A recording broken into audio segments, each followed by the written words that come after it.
Hello everyone, and welcome back to Wicked Reading. Today I will be reading Broken Models by violetface. Someone near me was crying. I wish she'd shut up before we all got in trouble, but I knew it was too late. I heard the man's footsteps behind me making his way over to her. I stared hard at the wall in front of me. I flinched when he hit her. He already hit me so many times. The sound was too familiar. The sting on my cheek. So many blows that began to blend together. Already, I was growing numb. There were 6 of us, all girls, crammed in the back of a U-Haul. 4 blondes, 2 redheads. I suppose we were the most desirable. And a man. He was some big, burly guy I had never seen before. His job was to keep us in line, keep us from making any sounds as we drove around. Even bound and gagged, I suppose we could have made enough noise to draw attention. Maybe all 6 of us together could even have taken our lone guard. Maybe even the driver. But I had seen the other girls. I had seen their dull expressions as they forced us into the truck. I had seen their slumped posture. Bruised bodies. Deadened eyes. These girls had given up long ago. Maybe I had too. It had started at the mall. It was the first time my parents had let me go with just my friends, Jessica, Maddie, and I having just turned 16. Jessica and Maddie were only slightly older. There was a man. Maddie saw him first, watching us from across the store. We were browsing earrings and Hot Topic or some other... I don't remember. "Look, Kayla," she had said, "you got yourself a fan club." I smirked, though. The man made me uneasy. I could feel his piercing gaze, even through his aviators. He was a smooth guy. I'll give him that. I suppose he had to be. "You're a very beautiful girl," he said, just straight up like that. I should have ran right there. I should have smashed his face in. Maddie and Jessica were just a step away. I tried to reach out to them, turned to them for help. He held me back by my elbow. A strong grip, and yet so relaxed in his posture. I should have yelled. Maddie was smiling, a cocky smile. It scared me. "Listen," said the man, "I can hook you up. I can make you famous."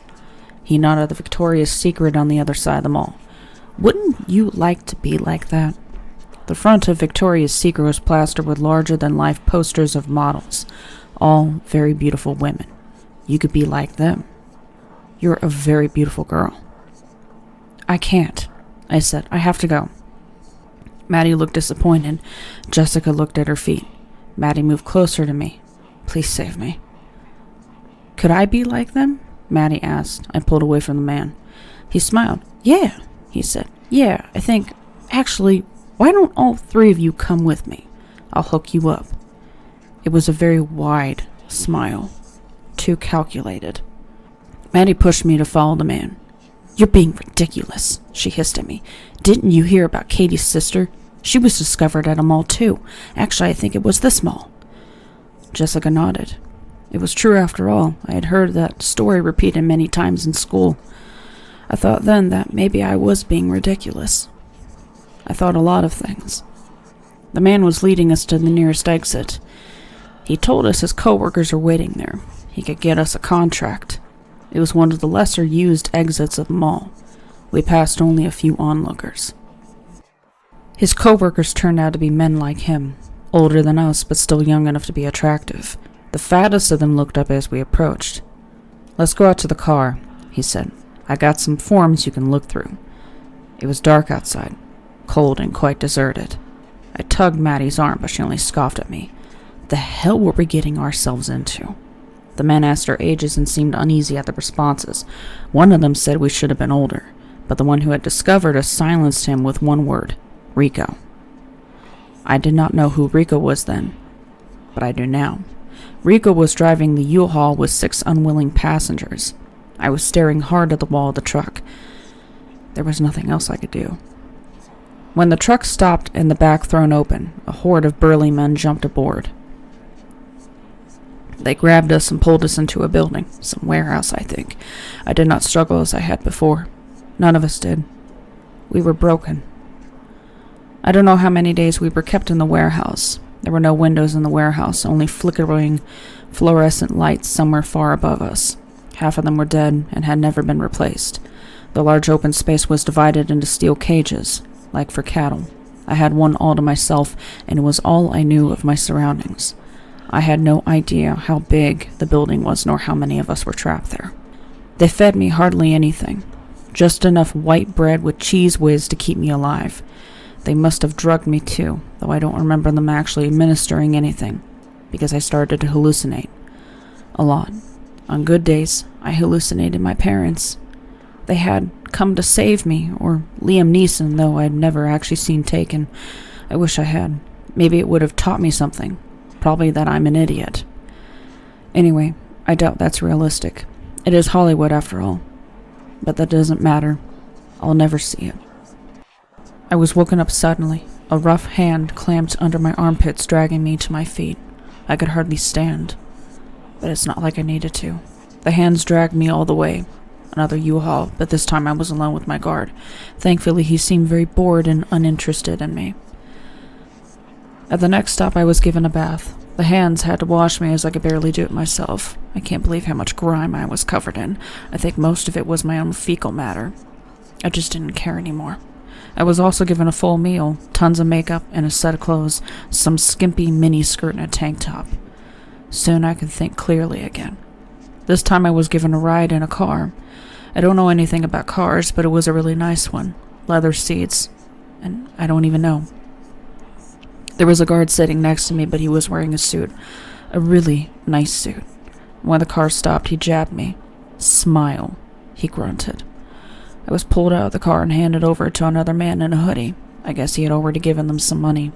I don't know how much. The new man led me into a house. To me outside, the house was just an ordinary house. It looked no different than any other houses on the street. Even the lawn was freshly mowed, and the garden was well tended to. I was led inside and immediately to the basement.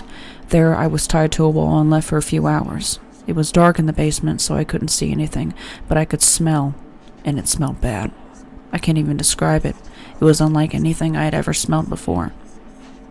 Also, the wall I was tied to was quite cold and sticky, but these were the only observations I was able to make. When the man returned, he had with him several more men. They were all hooded, though this time not in sweatshirts. They were actually wearing full-length cloaks, like monks or the KKK, except black cloaks.